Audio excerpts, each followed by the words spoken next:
tahun 2022 serta semua teman-teman Puspamdes KATP yang telah berjerih lelah mempersiapkan acara hari ini dan esok hari.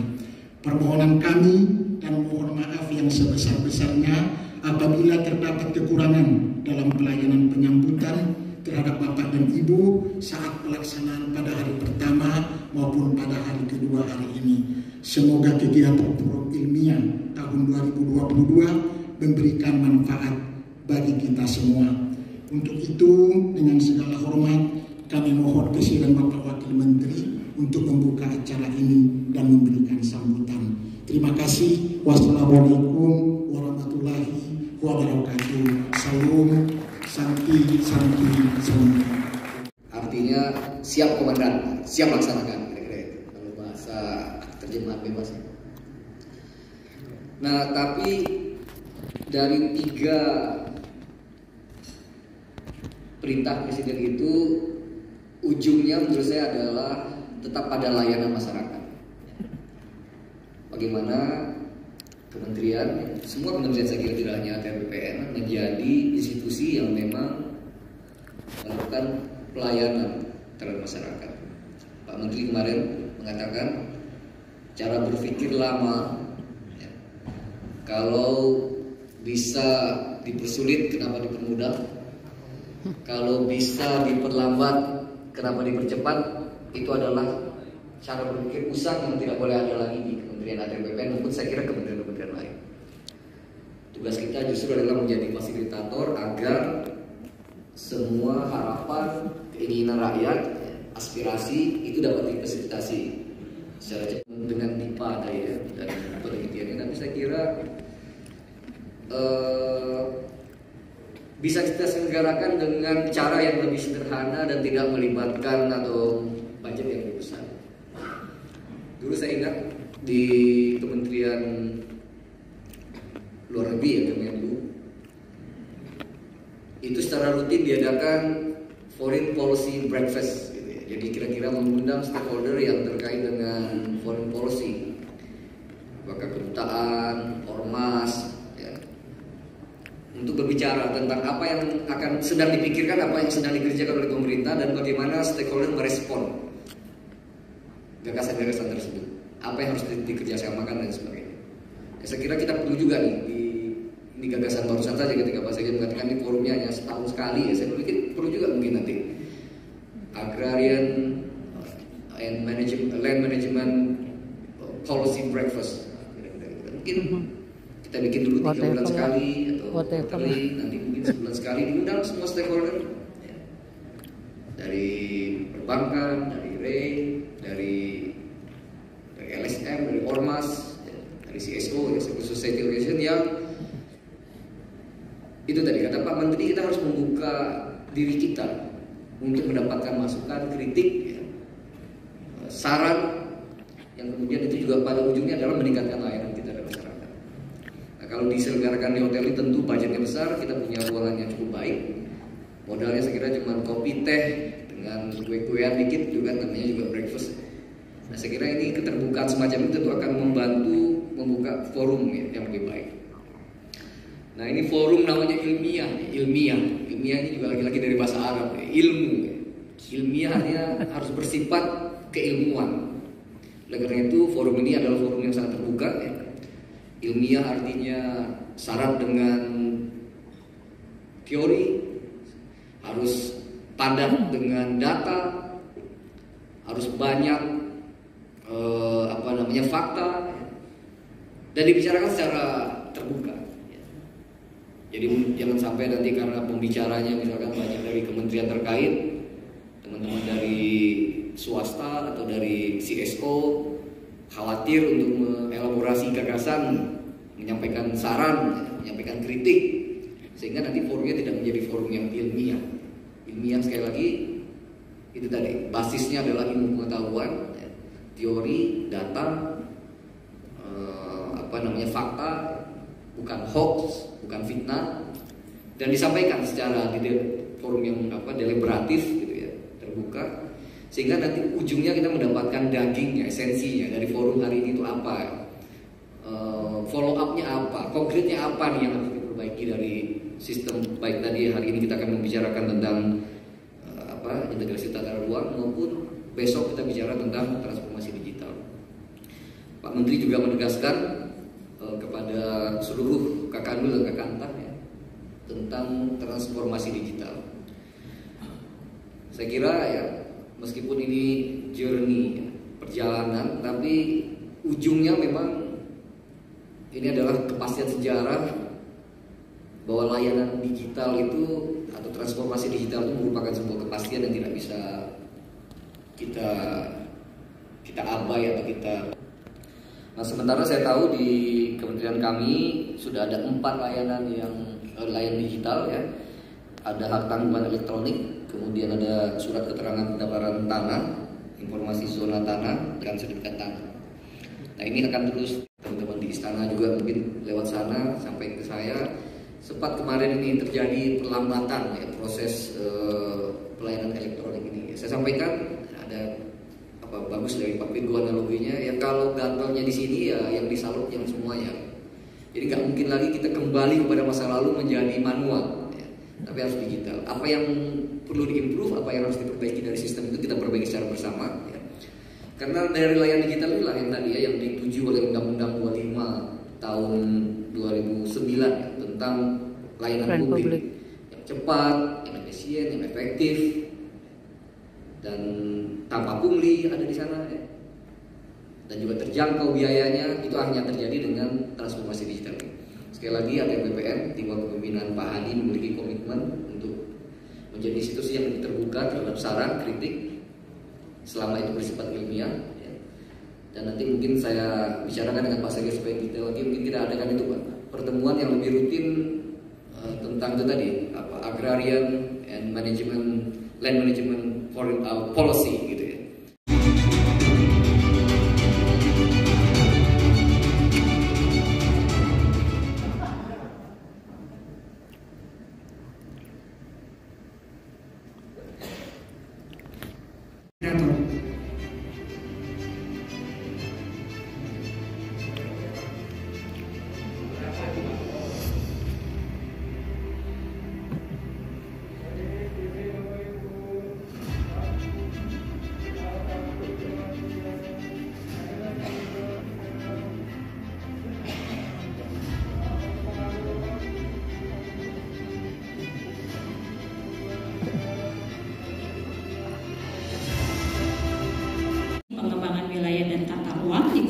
Koordinator Bidang Perekonomian, latar pendidikan beliau S1 dari ITB jurusan Teknik Sipil, kemudian S2 dan S3 mengambil jurusan Regional Science di Cornell University dan menjadi doktor pada tahun 2002.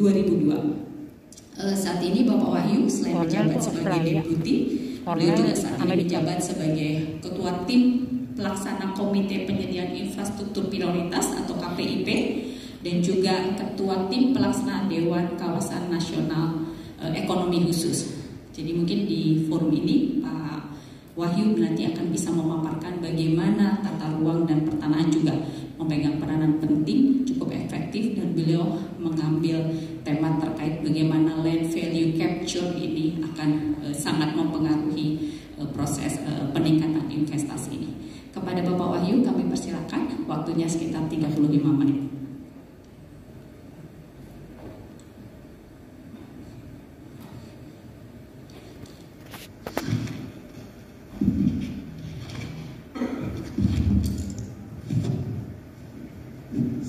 Baik, terima kasih Ibu Rahma, moderator.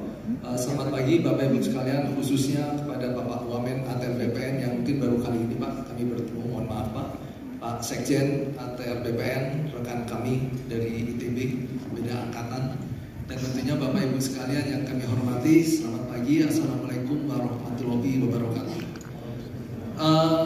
Betul, hari ini saya akan mencoba untuk membahas sedikit salah satu konsep yang sedang kami kembangkan Bapak Ibu sekalian di kantor Menko Perekonomian terkait dengan land value capture.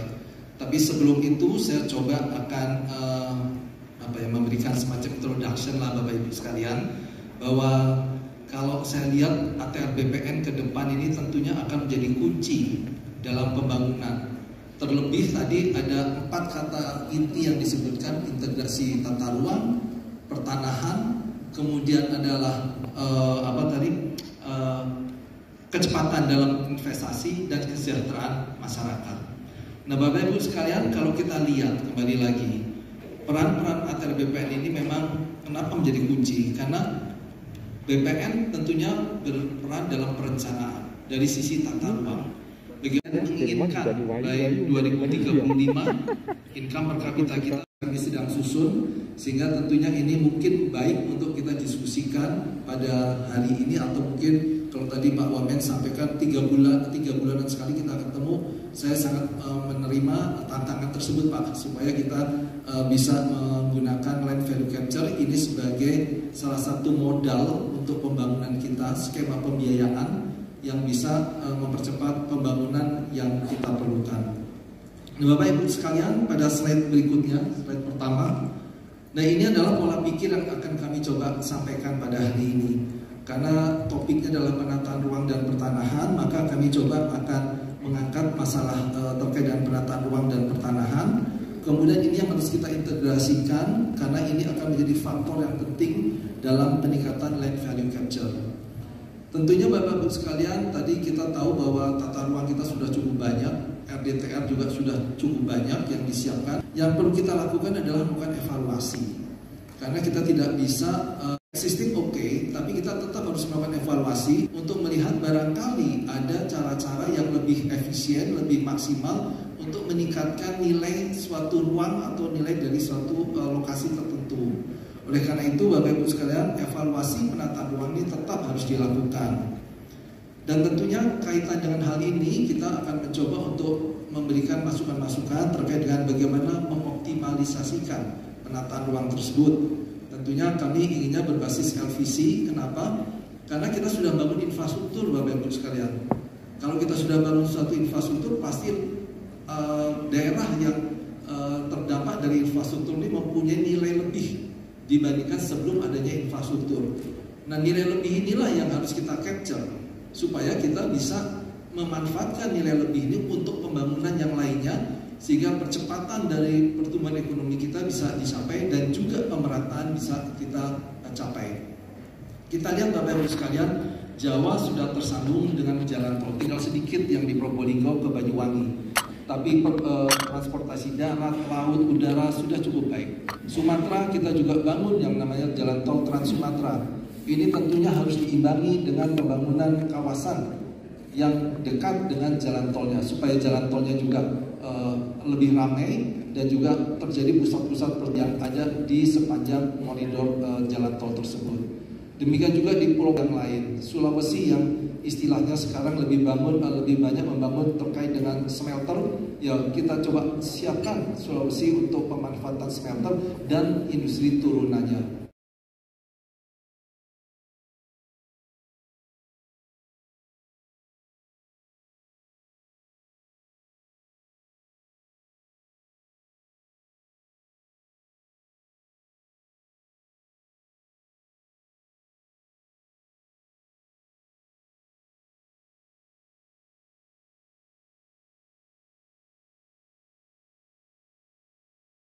Mari kita siapkan bersama-sama.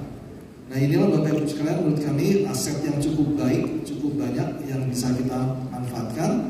Dan tentunya ini harus kita pikirkan juga terkait dengan distribusi manfaatnya seperti apa, sehingga perlu adanya sinergi kebijakan distribusi manfaat dengan program penertiban kawasan atau tanah terlantar. Terakhir Bapak Ibu sekalian, karena kami menyangkut juga tadi daya tampung dan daya dukung dan daya tampung lingkungan hidup, ini adalah semacam flow chart saja dari kami, bagaimana kita mencoba untuk mensinkronkan juga antara rencana tata ruang yang berbasis land value capture dengan bagaimana kita melihat daya dukung dan daya tampung lingkungan hidup juga yang harus menjadi perhatian. Karena kita ingin membangun suatu kawasan yang sustainable. Kalau perkotaan itu kota yang livable, kota yang lovable juga. Sehingga tentunya ini menjadi penting bagaimana kita membangun suatu kawasan berbasis konsep keberlanjutan. Nah, mungkin terakhir saja sebagai penutup, karena mungkin sudah 30 menit. Jadi sebagai penutup Bapak Ibu sekalian, izinkan kami untuk menyampaikan beberapa poin. Bahwa yang pertama adalah tata ruang yang berkualitas tentunya akan memberikan pertambahan nilai terhadap lahan atau land value. Nah, berdasarkan konsep land value yang ini, maka tentunya kita harapkan agar supaya tata ruang ini dapat kita siapkan tata ruang yang berkualitas, sehingga dapat kita optimalkan dalam proses pembangunan yang tentunya akan memperbaiki iklim investasi kita. Kemudian Bapak Ibu sekalian, land value capture tentunya akan berdampak pada pemanfaatan lahan ruang yang telah direncanakan dalam tata ruang, sehingga pembangunan akan menjadi efektif dan efisien serta menciptakan manfaat ekonomi yang maksimal. Ketiga adalah tata ruang yang berkualitas adalah tata ruang yang tidak hanya mempertimbangkan nilai ekonomi, tapi juga mempertimbangkan faktor sosial dan daya dukung lingkungan sehingga tercipta pembangunan yang berkelanjutan. Dan tentunya keempat, Bapak Ibu sekalian, kami menggarisbawahi kembali lagi bahwa kami berharap agar supaya Bank Tanah ini bisa menjadi modal untuk penerapan kebijakan di bidang pertanahan, sehingga ke depan kita tentunya mempunyai sumber tanah dan juga sumber pembiayaan untuk pembangunan ekonomi yang secara langsung tentunya akan berdampak pada percepatan pembangunan yang berkelanjutan. Saya pikir itu Bapak Ibu sekalian yang bisa kami sampaikan. Terima kasih. Wassalamualaikum warahmatullahi wabarakatuh. Ini beliau menjabat sebagai direktur, saat ini sebelum menjabat sebagai deputi, beliau pernah menjabat sebagai direktur deregulasi penanaman modal, direktur pengendalian pelaksanaan penanaman modal, dan juga sebagai kepala kantor perwakilan BKPM di Taiwan. Dan saat ini beliau mungkin sedang sesuai dengan tusinya, sedang menangani berbagai kebijakan terkait kemudahan berusaha serta deregulasi peraturan perizinan untuk mendorong perbaikan iklim investasi di Indonesia. Jadi mungkin Pak Yulion nanti akan memberikan pemaparan langkah-langkah apa saja mungkin yang harus dilakukan oleh kita bersama untuk bisa mempermudah atau meningkatkan investasi. Kepada Bapak Yulion kami persilakan, dan mungkin sama seperti Pak Wahyu, waktu kami berikan 35 menit. Kami persilakan Bapak. Terima kasih Bu Rahma. Yang kami hormati Bapak Wakil Menteri Agraria Tata Ruang, Wakil Kepala Badan Pertanahan Nasional, yang kami hormati pejabat tinggi media dan Pratama Kementerian Agraria Tata Ruang, pembiayaan pemerintah untuk kegiatan pembangunan, dan juga bagaimana kita meningkatkan ekspor impor. Kuncinya tentu kita harus meningkatkan investasi sebagai engine of growth pertumbuhan perekonomian. Pada tahun 2045 ini tentu secara bertahap ini kita bisa melihat bahwa target-target dari sisi pertumbuhan di sini kita mengharapkan pertumbuhan perekonomian ini di atas 5% Bapak Ibu. Ya tentu untuk pertumbuhan di atas 5% ini kita mengharapkan pada tahun 2045 ini kita menjadi negara dengan PDB yang terbesar kelima di dunia dengan total ini PDB kita sekitar 7,4 triliun US dollar. Tentu ini kalau kita lihat dari sisi aspek investasinya Bapak Ibu, ujung-ujungnya adalah bagaimana kita menciptakan lapangan kerja dan juga nilai tambah di dalam negeri. Pemerintah juga mengharapkan dengan adanya transformasi ekonomi yang dilakukan, justru nilai tambah sebesar-besarnya adalah melalui kegiatan investasi. Di sini dapat kami sampaikan juga Bapak Ibu, ini dengan target-target asumsi yang sudah ditetapkan oleh pemerintah bahwa pada tahun 2022-2023 sampai dengan 2024 yang akan datang, kita mengupayakan adanya akselerasi peningkatan realisasi investasi. Di mana kalau kita lihat pada tahun 2022 target realisasi investasi yang dicadangkan oleh pemerintah tadinya adalah 916. Kemudian 64% itu sudah ada izinnya. Maksudnya gini, saya sudah dapat izin Pak Wamen hari ini, saya lagi pembebasan. Pembebasan belum selesai, tiba-tiba jadi LSD Pak, lahan itu.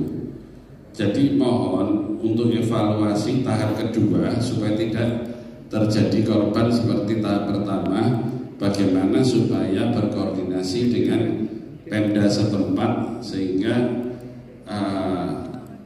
peta yang dimiliki oleh daerah dengan ATR pusat itu sama. Dan dari yang kena LSD itu lebih dari 95% Pak, itu bukan irigasi primer. Jadi perlu penetapannya untuk turun ke daerah tidak memakai sistem Google Map. Kenapa saya sampaikan developer yang ada sekarang banyak yang stuck, berhenti Pak karena LSD. Kemudian selanjutnya ini usulan-usulan kami masalah LSD Pak, termasuk nomor 2 perlu adanya revisi terhadap permen tentang penetapan LSD. Ini yang tahap pertama Pak yang saya sampaikan, di mana revisi tersebut memperhatikan peruntukan RT RW, perolehan izin dan kesepakatan dengan pemerintah daerah setempat. Sehingga yang nomor 3, kami mengusulkan untuk dari asosiasi ada yang terlibat dalam satgas, bukan di dalam ATR Pak, tapi satgas yang dibentuk ATR Pemda bersama dengan asosiasi, dalam artian usulan kami REI. Selanjutnya usulan percepatan perizinan berusaha, itu ada beberapa usulan kami, ada 5. Jadi setiap perubahan perizinan bisa melibatkan dunia usaha, sehingga bisa terintegrasi dan bisa lebih applicable.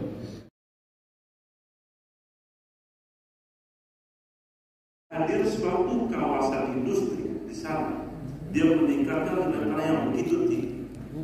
Kontribusi kita membayarkan pada PBB, tentu pada hal ini.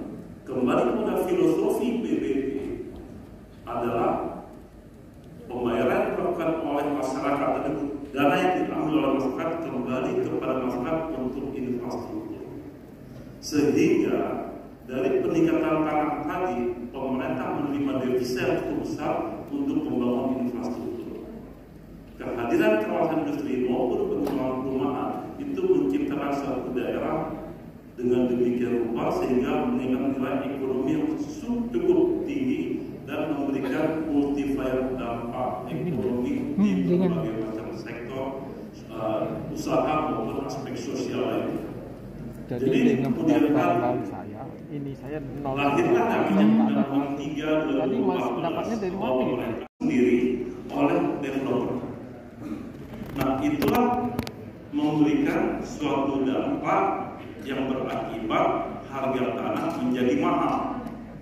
Nah, bagaimana mengembangkan suatu daerah yang sudah terjadi seperti Bekasi, Kerawang dengan pertumbuhan infrastruktur yang ada, bagaimana juga kita memberikan kontribusi yang cukup besar dari baik PPN dan lain maupun sektor ekspor. Saya pikir hal itu yang bisa di take over oleh pemerintah untuk membangun infrastruktur. Jadi jangan lagi nanti dibebankan kembali pada developer. Saya akan berdampak, ini khawatir Pak, akan berdampak kepada nilai investasi kita menjadi agak terhambat.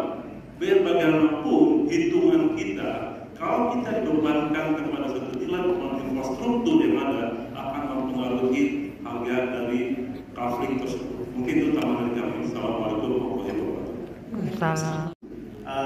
Mohon pencerahan kira seperti itu di 3 perspektif kalau kami menyebutkan. Yang pertama perspektif regulasi, yang kedua perspektif terkait koordinasi dan kewenangan, dan yang terakhir itu adalah perspektif pelaku usahanya sendiri. Terkait dengan regulasi Pak Dirjen, ada beberapa hal yang memang menjadi perhatian kita Pak. Di forum Prakernas Januari dengan kemarin terakhir itu kita sangat concern terkait dengan masalah bagaimana sih peran dari kantor wilayah dan kantor pertanahan terkait dengan masalah percepatan penyusunan rencana detail tata ruang maupun rencana detail rencana tata ruang tersebut. Nah, yang menjadi menarik adalah Di dalam pelaksanaan penyusunan rencana detail tata ruang itu sendiri, kantor wilayah dan kantor pertanahan itu menjadi bagian dari forum penataan ruang, Pak. Tetapi yang menjadi persoalan adalah posisinya, karena kita tahu bahwa di dalam forum penataan ruang itu di Permen 15 yang sebelum diubah menjadi Permen 9 itu posisi kantor pertanahan atau kantor wilayah itu berada di anggota 15 belum tersentuh, kemudian diperkuat di posisi 9. Nah, yang jadi persoalan adalah kalau seandainya posisi di anggota ini menurut hemat kami ini tidak kuat bagian posisinya itu. Dikarenakan apa? Pertanahan itu menjadi core bisnisnya BPN, tata ruang itu menjadi core bisnisnya ATR. Itu termaktub di dalam forum penataan ruang. Kenapa berada di anggota? Pengambil keputusan seharusnya berada di posisi wakil ketua maupun sekretaris, kira-kira demikian, Pak. Nah, ini konteks ini menjadi penting kalau kita bicara regulasi berikutnya adalah Kepres 11 2021 tentang Satgas Percepatan Investasi. Ada hal yang menarik di pasal 4 ayat E itu menyatakan ada kalimat begini: apabila ada pejabat negara yang menghambat investasi itu akan dikena sanksi administrasi, kira-kira demikian. Nah, yang menarik dalam forum itu sendiri, dalam forum penataan ruang kalau kita mengambil posisi itu adalah apabila keputusan dari forum penataan ruang yang menyatakan bahwa lokasi investasi tersebut berada di kawasan hijau atas alasan investasi menjadi kuning, padahal proses penyusunan atau proses revisi RDTR atau DPR belum dilakukan karena keputusan MPR. Artinya ada semacam kebimbangan nanti di lapangan. Ini sudah terjadi, Pak. Ada kebimbangan di kepala kantor. Apakah mau menandatangani lokasi yang tadinya hijau menjadi kuning atas keputusan, padahal dasar penandatanganan sertifikat atas tanahnya itu harus berdasarkan tata ruang.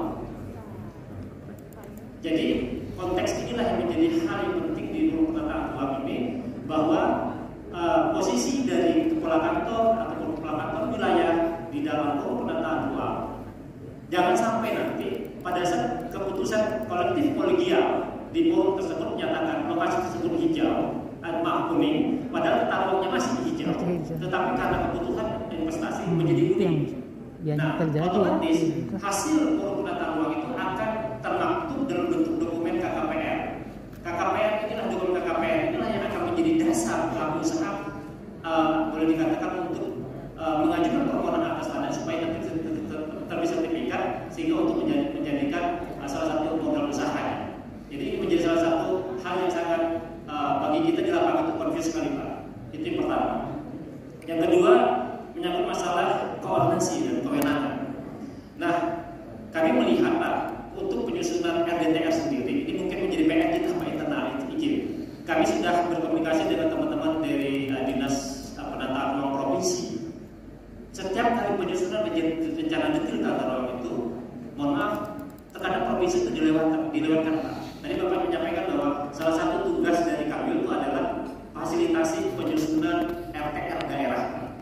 Ternyata pada saat kita memunculkan TUSI itu sendiri, ini menjadi salah satu hal yang menarik bagi kita sendiri dibandingkan yang lalu, bahwa Kanwil punya kegiatan untuk membantu menyusun rencana detail tata ruang, tetapi dalam pelaksanaan di lapangan, Pak, terkadang rencana detail tata ruang menjadi kebutuhan kabupaten kota itu tidak terkomunikasi dengan baik di provinsinya sendiri. Ini sudah terjadi dan ini menjadi salah satu mungkin nilai plus, Pak, nilai plus dari TUSI kita dari Kanwil BPN itu diminta dan diharapkan agar supaya setiap kali penyusunan atau fasilitasi itu dan agar komunikasi antara kabupaten dengan provinsi itu ada.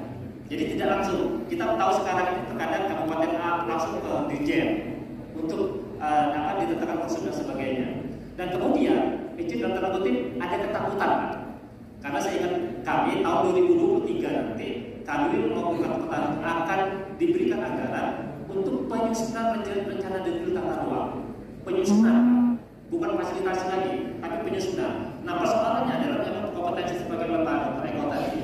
Kompetensi kita pada hal-hal ini penyusunan artinya seluruh kegiatan itu ada di kabupaten maupun wilayah. Dan ini menjadi salah satu takut dalam tanda kutip teman-teman dari Dinas Tata Ruang Provinsi atau Kabupaten Kota. Tugas kami itu apa nanti kalau sampai semua diambil alih oleh Kabupaten Kota, kira-kira begitu. yang terakhir yang masalah pengolahan usaha ini menarik Pak. Kita tahu PP 24 2018 yang lalu itu kita kenal dengan rezim izin lokasi, dan itu menjadi menarik adalah saat sekarang ini kita dari daerah itu terkadang tidak mendapatkan informasi yang baik terkait izin lokasi yang sudah diterbitkan oleh teman-teman dari PTSP, DPPTSP maupun kabupaten kota. Kejadiannya adalah seperti ini. Tahun 2019 umpamanya perusahaan tersebut sudah minta pertimbangan teknis pertanahan. Kita keluarkan pertimbangan teknis pertanahan tersebut. Tetapi sampai dengan sekarang kita tidak tahu apakah terbit izin lokasi atau tidak. Karena demikian, dan muncul persoalan adalah pada saat lokasi tersebut diinginkan perusahaan A, kemudian ternyata di perusahaan B sudah memiliki izin lokasi tersebut, sehingga kami dari kantor pertanahan itu tidak memiliki informasi yang baik, Pak. Jadi dalam kesempatan yang baik ini mungkin kami berharap dari BKPM, kemudian dari ATR BPM sendiri, kita punya satu data integrasi atau data terintegrasi untuk dapat menginformasikan bahwa lokasi-lokasi yang sudah mendapatkan izin lokasi itu dapat informasi terbaik di kantor pertanahan, supaya di kantor pertanahan itu dapat memberikan informasi kaitannya dengan pertimbangan pertanahan dan lanjut untuk dalam pemberian hak atas tanahnya. Nah, saya kira 3 perspektif ini menjadi bahan diskusi kita karena cukup menarik Pak, kalau dari narasumber